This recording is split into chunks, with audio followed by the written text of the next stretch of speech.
top 4 greatest directors of all time. You know, I really wish I could have made a top 5 video though. I couldn't solidify the 5th spot. There's too many runners up. There's too many competitors. I take this shit seriously. I could, with all confidence, solidify top 4, but not top 5. So without further ado, top 4 greatest directors that ever lived. Francis Ford Coppola, Akira Kurosawa, Steven Spielberg, David Lynch, Christopher Nolan, Clint Eastwood, Roman Polanski, Tim Burton, and David Fincher.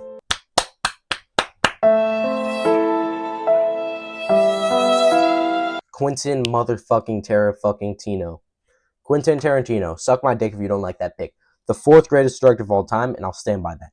If you look at it from an artist's perspective, you look at every one of Quentin Tarantino's movies, besides Death Proof, they're all works of art. How some people would view the Mona Lisa, I viewed Pulp Fiction. It's that iconic, it's that influential to cinema, to screening, to all of that shit. Tarantino has to be up there.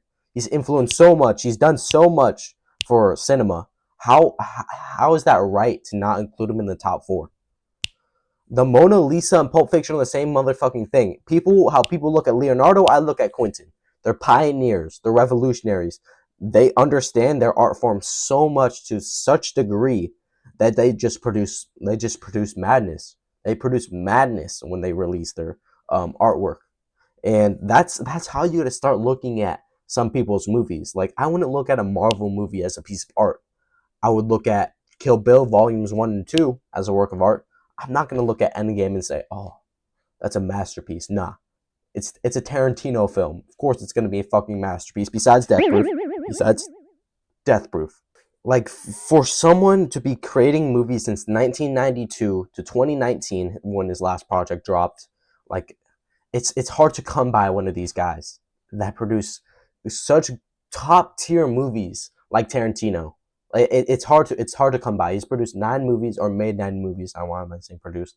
He's made 9 movies. I guarantee you it's hard to find somebody with a better resume than him. I mean, there's a few others higher on the list. And the amount of 9s and amount of 8s coming out of Tarantino's fucking resume is unheard of. It's unheard of. In Pulp Fiction is considered, for some people, one of the greatest movies that's ever been made. It's hard to argue against, too. It's hard to argue against. He's done something so unconventional, mixing it 3 stories up in once in Pulp Fiction, and like making that movie win an Oscar off of it. So, like, with all said and done, he's got to go 4th spot. Quentin Tarantino is the 4th greatest director of all time. Suck my dick if you don't believe that shit. I'll be real, it does hurt a lot, but it has to be done. Alfred Hitchcock is the 3rd greatest director of all time.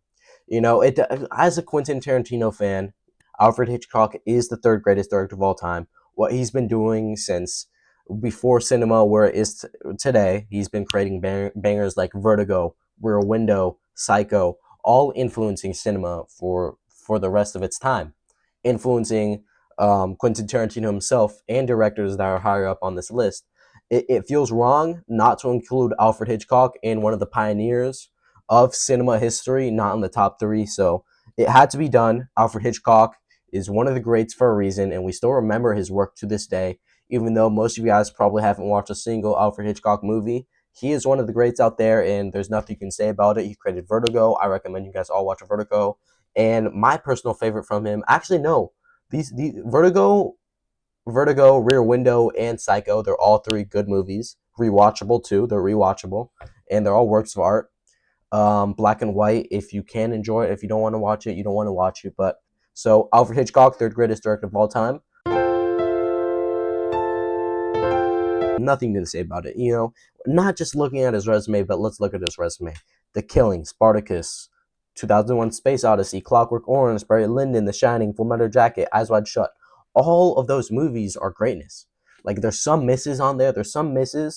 But most of them are works of art, just like Tarantino's movies. Like, Tarantino arguably has a better resume, but we're not just looking about resume. We're looking about influentialness, iconicness, the way he directed. Like, he was a perfectionist. He was a psychopath when it came to cinema. He pushed actors to the absolute limit to get the perfect shot for his movies. He took pride in his work of art, and I would too. If he's creating movies like that, you got to put in every last detail in every movie.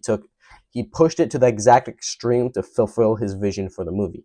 and that's why he's two, and like Tarantino or Alfred's not two, because of Eyes Wide Shut, remaking the whole New York City in London, or because he was afraid to fly. He filmed Space Odyssey 2001 in 1968. The Shining was a work of art of itself, and yeah, Clockwork Orange, it's hard to go against. He is number two of all time. Stanley Kubrick, congratulations for being the second greatest director of all time.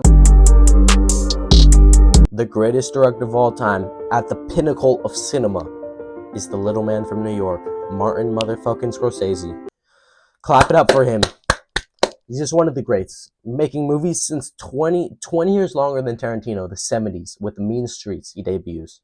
He put on Robert De Niro, he put on Leonardo DiCaprio. I mean, there's not much else you can do other than that than becoming the most influential and most impactful director of all time, like Scorsese. I mean, let's look at the resume here. From Mean Streets in the 70s to Killers of the Flower Moon of 2023, Goodfellas, masterpiece, Taxi Driver, masterpiece, Wolf of Wall Street, masterpiece, The Irishman, great, The Departed, great, Shutter Island, great, Casino, great, Raging Bull, great, Silence, great, Gangs of New York, great, The Aviator, great, Cape Fear, great, Color of Money, great. Like, bro, those are out. We watch all of those movies in an instant. Like, sure, he has some misses, but if you go look at the consistency from him, like, this is unheard of. The level of consistency Scorsese has. For those of you guys that would take Kubrick over Scorsese, you're an evil motherfucker, man. You're an evil motherfucker. Like, I wouldn't blame somebody for saying Tarantino's a greater director than Scorsese, but not Kubrick. But, hopefully he produces some more movie work. The Little Man from New York, nothing much else to say. Then, yeah, greatest director of all time. We can lock in those four. And that is the official rating, the four greatest. I know you guys are going to believe me with this one, but there's who else? Who else? You're going to take Hitchcock off the list? No, you can't. You're going to take Tarantino off the list? No, you can't. No, those are the top four directors of all time. Anyways, yep, I don't want to be a director when I grow up, and I love you guys so much, and subscribe if you like me a little bit.